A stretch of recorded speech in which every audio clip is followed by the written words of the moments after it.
Welcome in, Seahawks fans, and I want you to join my family. I know it's early. I'm saying I love you already, and we've only known each other, well, about a week so far. A week and a day. That's 8 days, and I'm good at math. But I want you to join the family here at Seahawks Today with Chat Sports because we are only 400 subscribers away from getting to 69K nice subscribers on this channel. The beauty of subscribing to this channel, you're going to get Seahawks content every single day. You're going to get my opinions, you're going to get breaking news stories first, and you're going to be able to go tell your friends, hey, did you see what happened with the Seahawks? And actually be the Adam Schefter of your friend group. So make sure that you join the family. You can join in on the conversations. And the beauty of this family is we like to party. Speaking of parties, you might know that there's a game tonight. The Seahawks are taking on the Kansas City Chiefs for their second preseason game of the 2025 season, and we are having a watch party. If you didn't get a chance to hang out with us during the Raiders game, it was me and Colin running the ones and twos. We had a great time. Tons of people were in the chat. I think Mike Nintendo Master had to get put in timeout a couple times, but he'll be okay. He's doing just fine. We're going to do the exact same thing, hang out, party, have a couple adult beverages. You don't want to miss it. You want to hang out with us. You know why? Because it's Friday night. You probably just got paid since it is payday, and you can hang out with us and enjoy some beverages with some friends. Now, I do want to jump into a look at the game that's going to be going on later on tonight. Now, in the first game, the Seahawks did not play any of their starters, right? There were a couple guys who are fringe starters, Horton, Gray Zabel, guys that they had to, rookies. Hey, Hazing, you got to go play preseason game 1. That's not the case. We're going to see Jackson Smith and Jigba. We're going to see Cooper Kupp. We're going to see Sam Darnold. Mike McDonald said so. So I wanted to make sure that I broke down my 5 top players to watch, and you're going to see your very first Will's watch list. Tory Horton. They say you never forget your first. Congratulations, Tory. You get to be my first player on my first ever Will's watch list. Now, I know there's a bunch of you saying to yourself, hey, Will, we already saw Tory Horton. He had a pretty damn good game. He had a touchdown. Dude looked like a veteran out there. You already talked about it with Shaquille Griffin's quote on your last video. Well, here's the thing that I want to see out of Tory Horton. I want to see constant signs of improvement. He had 3 catches in that game. He had 30 yards. He had a touchdown. All of these things are great. Here's the problem, though. He had 7 targets in that game. Now, not every single incomplete pass or the interception that Drew Lock threw on the sidelines was Tory Horton's fault, but I still want to see him go and fight for balls. The interception, I understand. It was thrown behind him. It was going to be a difficult play for him to make. Maybe there's a chance in the future that he can go and turn into a cornerback there and knock that ball down. I want to see him continue to make guys miss on the punt return. He was electric in his 1 punt return that he got. I think he only ended up getting 5 yards on it, yet somehow he still broke like 7 tackles. So I want to see continued signs of growth. There are so many times in life where we start smelling our own farts and we think we're smelling roses. And I don't want Tory Horton to get a little bit, let's say, complacent. Now, the second position that I want to look at and the second player I want to check out is the center position, and that's going to be Jalen Sundell. Now, the reason for my watch list here is much different for Horton to Sundell because I need Sundell to prove something to me, right? Oluwatimi, he had come into the offseason, everyone expecting him to be the starting center. He had more snaps under his belt. He had a little bit more pedigree to himself. And then he keeps having these back issues. And back issues really are like the kiss of death for offensive linemen. Now, I know not a lot of people understand this just because, there's so few that can play the offensive line position, just like the Marines. But when you're in your stance and you're at that center position, you're having to make all the calls. You're having to make sure that the point is set right, that your blockers are going to the correct players that they need to be going to. The pass protection, if a blitz is coming, hey, sometimes that center is the one who makes the line call. I need to see continued growth out of that. Now, as we look at the offensive line depth chart here, you can see what I was talking about at the very beginning, right?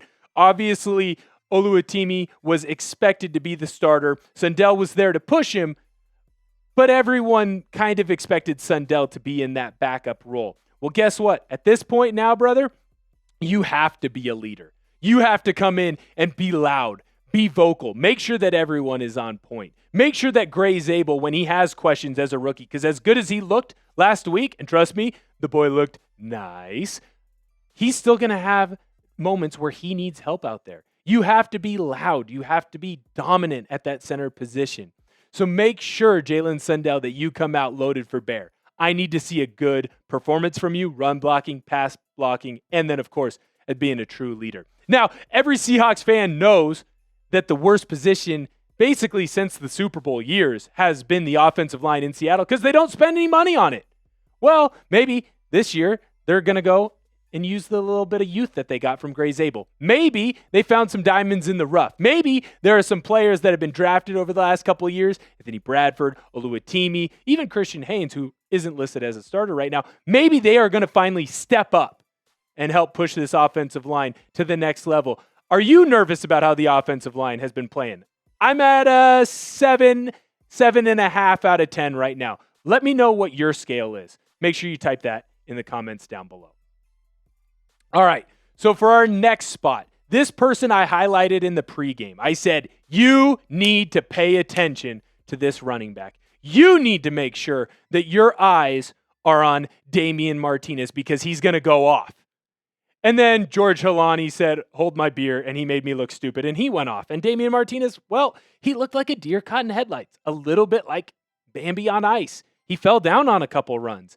He had 6 carries, 10 yards, and 5 of them were on one play. So let me get this straight for you. He basically averaged 1 yard to carry the rest of the way. Now, some of that is on the offensive line, right? But at the same time, in this Clint Kubiak long zone scheme system, it's on the running back for not being able to properly identify where the hole is going to open up.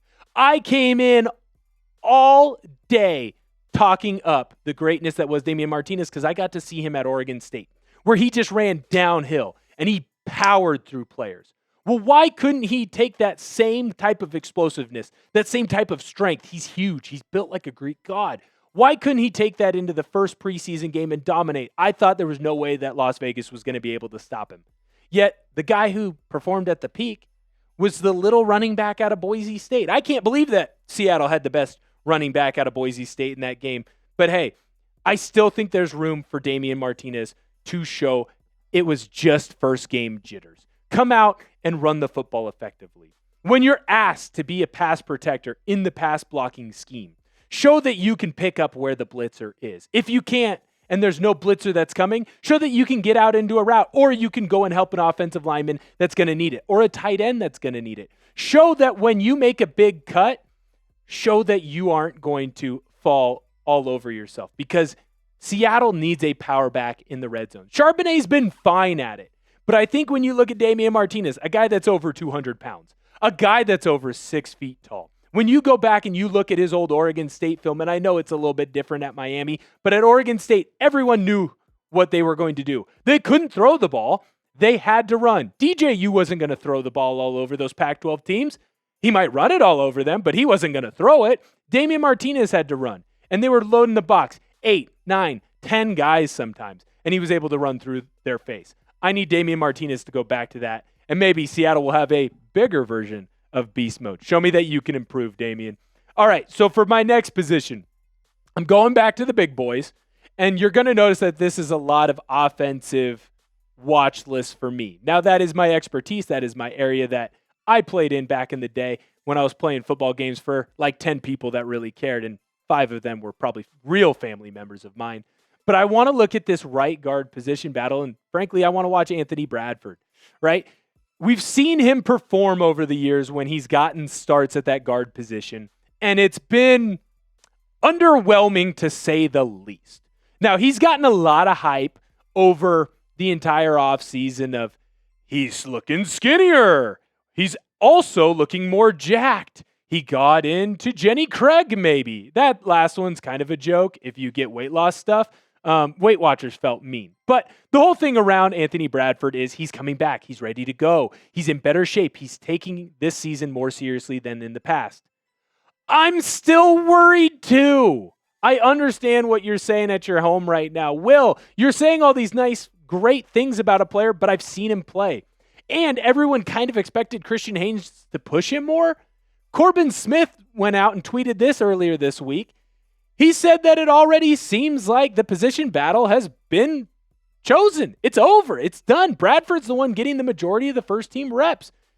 The offensive line coach, John Benton, he's excited. He's not one of those guys that can go stone cold Steve Austin and show you no emotions. He comes out and he lets you know how he feels. He has a big smile or he has a big frown. If he's not glad, So when it comes into this situation, it feels like we know Bradford's going to get the start. And I'm going to be positively optimistic. I'm a glass half full type of guy. When you come up and you talk to me about your new haircut, I'm going to tell you that there's going to be some people that like it. I'm not going to tell you that there's some people that aren't going to like it. You got to figure that out on your own. But I do believe that Bradford has recommitted himself to the craft and to the game.